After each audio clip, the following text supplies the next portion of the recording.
భార్యలను మారుస్తున్నావు 4 ఏళ్ళకు ఒకసారి కార్లు మార్చినట్టుగా. కరెక్ట్ కదా ఆయన అన్నది. మన వ్యవస్థ ఏంటి? వివాహ వ్యవస్థ, మన సాంప్రదాయం ఏంటి? ఒక అమ్మాయి ఒక అబ్బాయిని నమ్మి, ఆ అమ్మాయి తల్లిదండ్రులు అతను తన కుమార్తెని జీవితాంతం కూడా కంటికి రెప్పలాగా కాపాడుకుంటాడు, చూసుకుంటాడు. ఫలానా వ్యక్తి చేతిలో పెడితే కనుక ఆ అమ్మాయి భవిష్యత్తు బాగుంటుంది.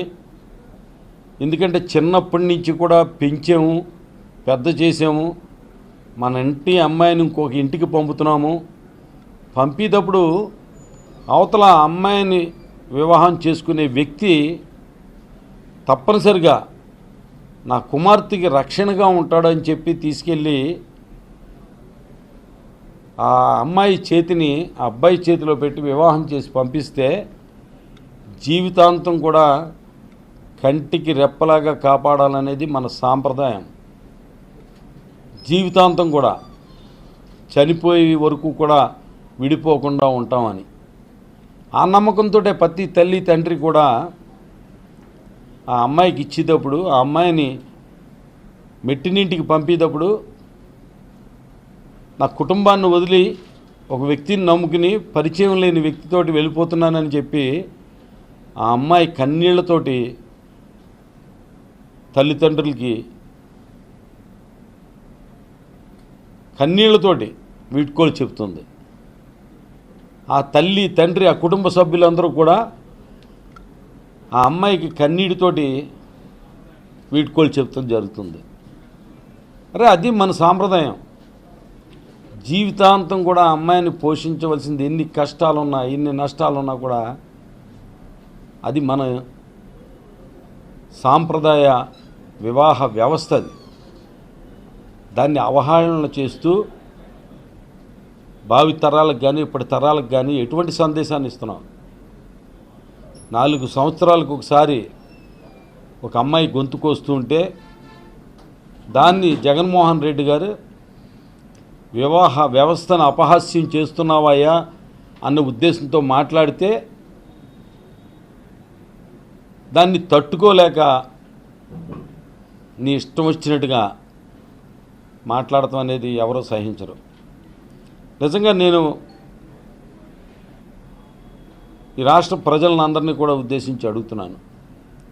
మొదట ఒక అమ్మాయిని వివాహం చేసుకున్నాడు, సాంప్రదాయబద్ధంగా పెద్దలు చూపించి మరి వివాహం చేశారు. ఆ అమ్మాయికి విడాకులు ఇచ్చి పంపించేశాడు. నేను అడుగుతున్నాను, ఆ అమ్మాయి మన ఇంట్లో, మన కుటుంబంలో మన అమ్మాయి కానీ, మన సోదరు కానీ, మన అక్క కానీ, చెల్లి కానీ, మన కూతురు కానీ అయ్యుండుంటే దీన్ని ఆ కుటుంబ సభ్యులు క్షమించి వదిలేస్తారా?